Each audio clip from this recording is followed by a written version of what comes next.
Nina Kazi, who operates from her own platform, Community Exchange, has introduced the first flea market in Pakistan here at Alliance Francaise de Karachi.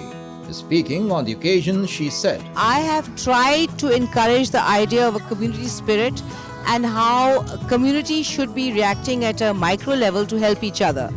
And if you notice the stalls, I've got students, we've got setups, new setups, we've got housewives who are trying to set up a business.